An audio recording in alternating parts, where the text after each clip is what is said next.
രാജ്യദ്രോഹം കുറ്റം ചെയ്യുന്നവരുടെ മേൽ ചുമത്താൻ വേണ്ടിയിട്ട് ആ നിയമങ്ങളുണ്ട്. അതുകൊണ്ട് ആ നിയമങ്ങളൊക്കെ സ്ട്രിഞ്ചൻ്റ് ആക്കട്ടെ, നമ്മുടെ FCRA ബില്ലല്ല എന്ന് നമ്മൾ പറഞ്ഞിട്ടുണ്ട്.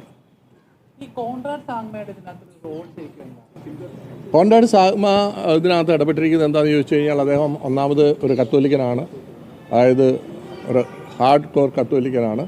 അദ്ദേഹം സഭയുടെ എല്ലാ കാര്യങ്ങളും എല്ലായ്പ്പോഴും ഇടപെട്ടുകൊണ്ടിരിക്കുന്ന വ്യക്തിയാണ്.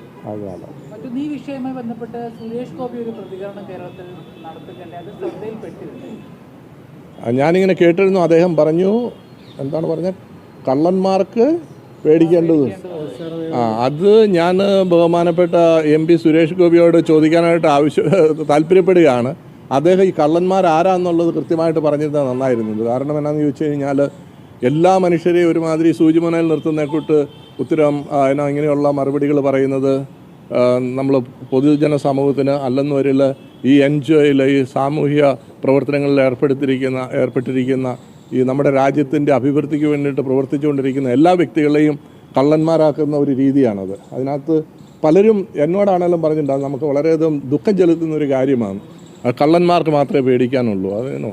അത് വളരെ ഒരു ബാലിശമായ ഒരു ഉത്തരമായി എന്നാണ് എനിക്ക് തോന്നുന്നത്. എന്തായാലും ഈ FCRA ബില്ലിൽ ഒരു ഭേദഗതികൾ വരുത്തിയായിരിക്കും, ഇനി മാറ്റിയത് വരുമെന്നൊക്കെയാണോ CBCയുടെ പ്രതീക്ഷ? അങ്ങനെയുള്ള പ്രതീക്ഷ കൊണ്ടാണല്ലോ നമ്മൾ ഇവരെ കാണുന്നത്. അവസാനം എന്തായിരിക്കും ഔട്ട്കം എന്ന് വന്നു കഴിഞ്ഞാൽ മാത്രമേ നമുക്ക് പറയാൻ സാധിക്കുകയുള്ളൂ. പക്ഷേ നമ്മൾ പ്രത്യാശയോടെയാണ് നമ്മൾ മുന്നോട്ട് പോകുന്നത്. ഒറ്റ സംശയം കൂടെ, അതായത് CBCI വിചാരിച്ചിട്ട് നടക്കാതെ വന്നതോടുകൂടിയാണോ ഈ മേഘാലയ മുഖ്യമന്ത്രിയുടെ ഇടപെടൽ തേടിയത്? ഒരിക്കലുമല്ല. മേഘാലയ ചീഫ് മിനിസ്റ്റർ ഒരു കത്തോലിക്കൻ എന്ന നിലയിൽ he is part and parcel of CBCI.